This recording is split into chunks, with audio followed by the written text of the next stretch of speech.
Hello and welcome to SplitTest Monkey. Let's log in using the username and password you selected when you registered your account. The first time you log in, you will obviously have no test to show in your dashboard, so your dashboard will be like this, showing you some help information. You have the menu across the top that we've always had in our Monkey apps, so you'll be familiar with this if you have any of the others. If you've chosen to take an upgrade, you do need to click on Account, and in your JVZoo Access purchase, you will have the upgrade code. So copy the upgrade code, paste it in here, click Activate, and your account will be upgraded. Let's see how you can actually use SplitTest Monkey. First of all, let's talk about the types of tests you can have. The AB dynamic snippet test, where you're testing element variations such as the headlines, your guarantees, your images and videos. And you also have the split URL, which are whole web page tests, so that you can change a whole layout or something like that. Alright, so let's get started, and the first one we're going to do is we're going to test an AB dynamic test. Say we have a page and we want to test the header, and in this case I'm going to test the color of the header, see which header converts the best and causes my prospects to click here. I can either have a black one, I can have a brown and red one, or I've got a brown only. Now what SplitTest Monkey will do is distribute these evenly to the customers as they come along and click on them. Each prospect will see the same one each time because a cookie is placed on their computer. So however many times they refresh, they will get the same header element. And so we're then testing to see how many go through and click here and go to the destination page. So the first thing we need to do on our dynamic test here is give it a name. Let's call it dynamic test 1. Okay, now you do have three kinds of tests. We've got the auto optimizer, which will automatically pick a winner based on your parameters. You have the manual, it will track the statistics, but you will have to choose the winner, and the conversion race, which picks a winner as the first to reach the goal you specify. So let's look at the auto optimizer parameters. We've got the minimum total conversions. Now we recommend that you stick this at 100 or more, because anything less is a too small a sample to give confidence that the winning result called is actually accurate. The minimum days, we recommend no less than 7, but ideally 14 or more in multiples of 7 days. You do need to rule out seasonality and test for full weeks. For example, if you start the test on Monday, then you do need to end it on Monday as well, because conversion rates can vary greatly depending on the day of the week or the time of the year due to holidays, sales, etc. The confidence percent is the level that the conversion rate measured for the winning variant is accurate. Typically, you should want this at 95% or above.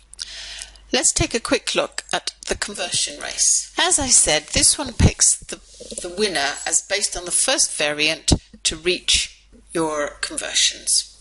So you set the first variant to hit 100, and out of all these elements, it will pick whichever one gets to 100 first. You can, if you wish, set a safety margin so that the winner would have to win by, you could set it, say 10 here, and so the winner would have to win by more than 10 to be declared the winner. And for manual, you'll see you have no options down here because you're going to pick the winner as and when you're ready.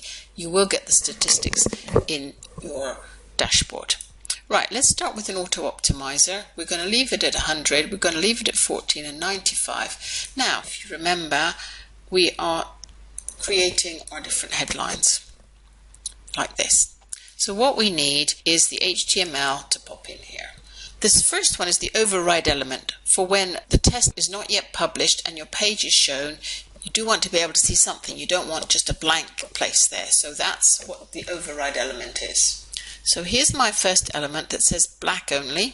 Alright, first element. Here's my second element that says brown and red, if you remember. Now, We do give you a default to start with number 2, but if you want any more, you can click on add more, and let's add the third element.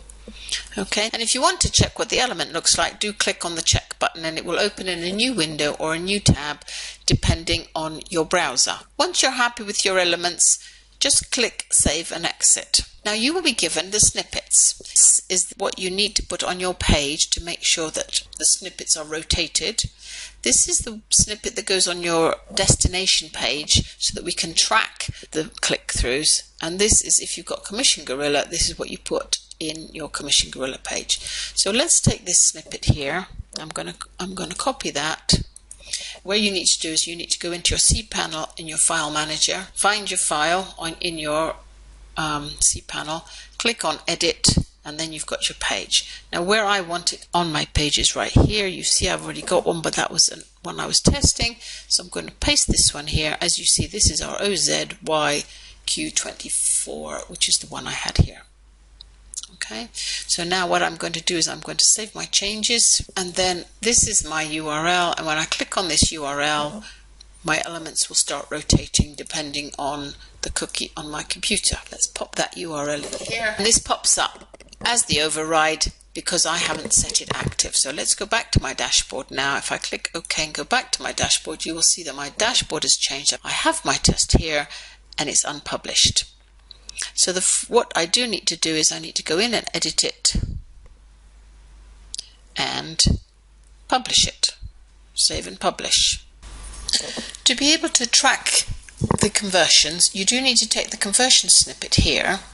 Let's click on copy and put it on the destination. Go back into File Manager, find your destination page and edit it. And you will see that I have actually pasted the code in here already. That's the code you want. So I'll save it. It'll tell me I've had made no changes. I'm going to close it.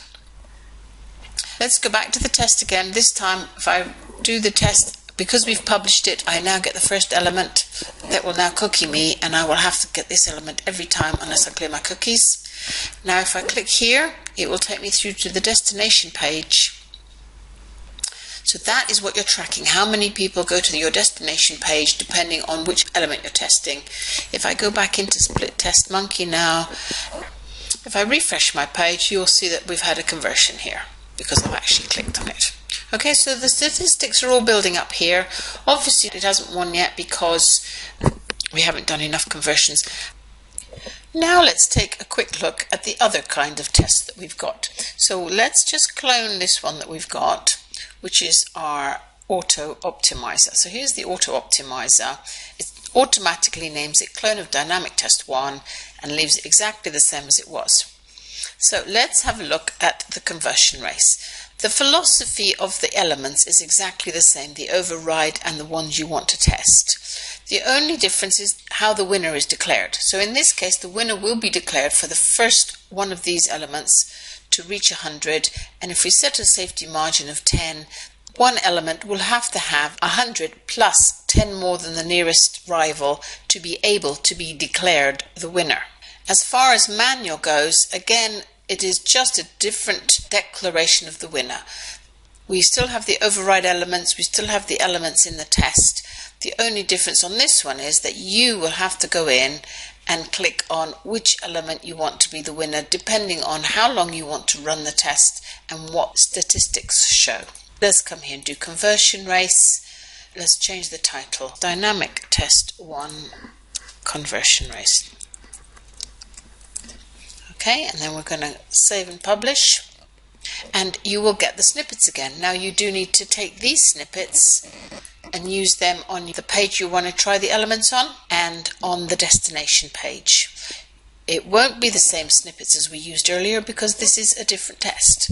As you can see here in my dashboard, I now have dynamic test 1 and dynamic test conversion race, which is published, and we haven't been there yet. Let's clone that one once more, and let's change this to manual, and let's take dynamic test 1 manual, and we will then go straight down and save and publish, and we will get the snippets for this new test, which we will then have to place in the appropriate places. Now, as you can see, we've got them here. At the moment, everything is sorted by test name. You can sort it by date it was created. You can sort it by mode. Obviously, in this case, it won't change anything because we've got one of each. You can sort it by whether it's one or not. So once something is win one, say in the manual, we went into the manual and we set this as winner element 1. We don't want to save and unpublish, we just want to save and exit. Be careful not to unpublish your test by mistake. So as you see here, we'll get our snippets, but you will see now that number 1 has been declared a winner. So you can sort by any of these column headings depending on which one you want, or whether if you sort on one, all the no's will be together and all the yeses will be together. If you sort on status, it'll be published or unpublished, and the modes you can sort and get your modes together. So that is your A/B dynamic tests. Enjoy.